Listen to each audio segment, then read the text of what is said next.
মুহূর্তে আপনারা যে মন্দিরে যে মাকে দর্শন করছেন স্বয়ং মা রক্ষাকালী, নদিয়া তথা সারা পশ্চিমবঙ্গ তথা সারা ভারতবর্ষে একটা অতি জাগ্রত একটা পবিত্র মায়ের স্থান, ধর্মস্থান, যেটা বিগত 30 বছর ধরে মায়ের এখানে পুজো পাঠ প্রার্থনা হয়ে থাকে। আপনারা তো বহু জায়গায় গেছে, বহু সমস্যা নিয়ে বহু মন্দিরে গেছে, বহু তান্ত্রিক জ্যোতিষীর দরবারে গেছে, কোনো প্রতিকার পাননি, কোনো সুফল পাননি, আপনার অর্থই ধ্বংস হয়ে গেছে, হাজার হাজার টাকা, লাখো লাখো টাকা আপনি প্রতারিত হয়ে গেছে। আপনাকে ভাবতে হবে, অর্থ নেই, আপনার অর্থের সমস্যা রয়েছে, আপনি আসতে পারছেন না, ফোন করতে যেও ভয় পাচ্ছেন, কোনো জ্যোতিষীর কাছে যে আবারও যদি কোনো জ্যোতিষীর কাছে যাই আমার 10,000 20,000 লাগবে। তা বন্ধুরা, আপনাকে টাকা নিয়ে ভাবতে হবে। মা রক্ষাকালীর মন্দির রয়েছে, এখানে কোনো অর্থ ব্যয় করতে হয় না। একবার মনোযোগ সহকারে আপনাকে এসে মায়ের কাছে মানত করতে হবে, খালি হাতে আসবেন, মনোবাসনা 100% মা কিন্তু পূরণ করবেই করবে। কোনো অর্থ কিন্তু আপনাকে লাগবে না।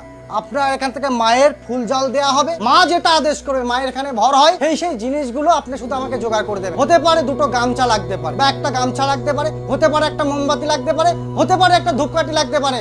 এই দিয়ে আপনার প্রতিকার হয়ে যাবে। মা রক্ষাকালী কাউকে খালি হাতে ফেরায় না, 100% প্রতিকার হবে।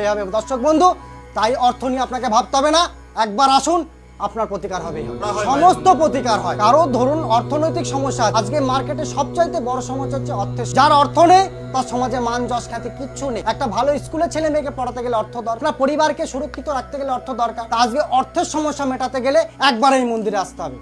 আপনার অর্থের সমস্যা কিভাবে মিটবে মা স্বয়ং এখানে বলে দেবে, যে প্রতিকার করলে আপনার অর্থ সমস্যা